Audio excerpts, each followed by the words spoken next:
نوجوان بھی غور کریں اور ان کے والدین بھی غور کریں۔ آپ نے گھر کے اندر ایک خاتون کو نہیں لانا، محض ایک خاتون نے نہیں آنا، آپ کے گھر میں آپ کے سکون نے آنا ہے۔ اللہ تعالیٰ نے خود فرمایا کہ تم نکاح کرو اور سکون پاؤ اس سے، آپ کے گھر کے اندر سکون نے آنا ہے۔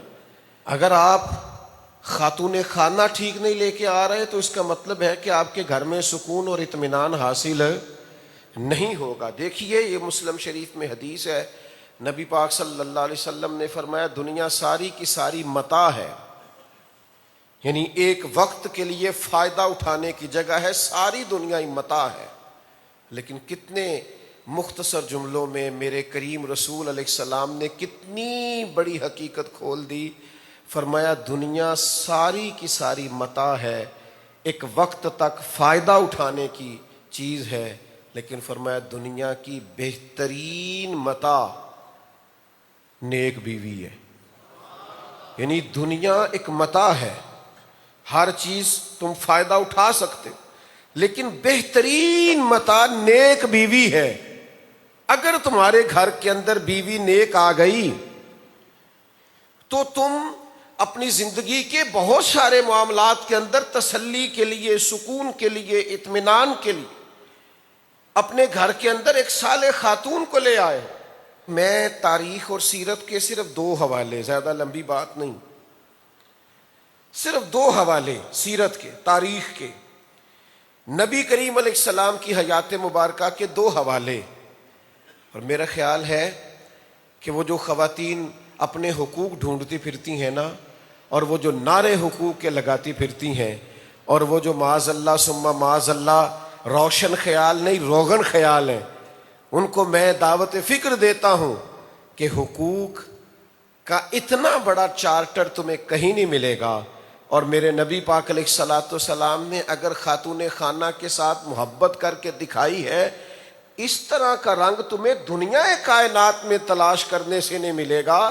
رسول پاک علیہ السلام کا انداز تو دیکھیے، پہلی وحی آئی اقرأ بسم ربک الذی خلق، تو قرآن مجید کا جلال، لو انزلنا هذا القرآن على جبل لرأيته خاشعا متصدعا من خشیۃ اللہ، یہ پتھروں پہاڑوں پہ بھی نازل ہوتا تو اللہ کے خوف سے ریزہ ریزہ ہو جاتا۔ وہ حضور کے قلب اطہر پر جب قرآن مجید نازل ہوا تو اس کا روب، اللہ کے کلام کا روب، حضور جب گھر آئے نا، مجھے چادر اڑاؤ چادر اڑاؤ قربان جاؤں، یہ وحی والی بات حضور نے سب سے پہلے نہ کسی چچا سے کی ہے، نہ کسی قریبی دوست سے کی ہے، یہ بات سب سے پہلے رسول پاک نے سیدہ خدیجہ کے ساتھ کی ہے۔ میں کیسے آپ کو سمجھاؤں کہ دین کی پہلی بات، وحی کی پہلی بات، رب کریم کے ساتھ رشتے کی پہلی بات اللہ کے حبیب علیہ السلام نے اپنی رفیقہ حیات کے ساتھ کی، جناب سیدہ خدیجۃ الکبریٰ کے ساتھ کی۔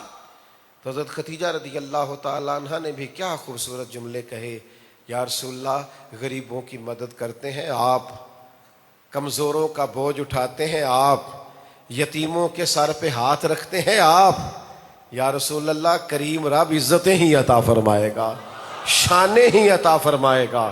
سنو نا یار، میں اس سے زیادہ اس تعلق کو بیان نہیں کر سکتا۔ ہن لباس لکم وانتم لباس اللہ، ہن کی یہ تشریح سے زیادہ نہیں کر سکتا۔ پہلی وحی آئی تو بات محبوب نے اپنی اہلیہ سے کی، زوجہ پاک سے کی، ام المومنین سے کی۔ اور جب اللہ کے محبوب ظاہری طور پر دنیا سے جا رہے ہیں اور روح مبارک کچھ وقت کے لیے وجود سے جدا ہو رہی ہے، اور اللہ تعالیٰ کو رفیق اعلیٰ کہہ کے حضور پکار رہے ہیں، آؤ تمہیں بتاؤں اس رشتے کا حسن کیا ہے، اس وقت بھی محبوب نے جو اپنا سر مبارک رکھا ہے تو سید عائشہ صدیقہ کی گود میں رکھا ہوا ہے۔ میں تمہیں تاریخ انسانیت میں اس سے زیادہ بڑی مثال نہیں دے سکتا۔ اتنا پاکیزہ رشتہ، اتنا تقدس معاب رشتہ، اتنا بڑا رشتہ، اتنی بڑی معنویت، یہ لباس کی اتنی اعلیٰ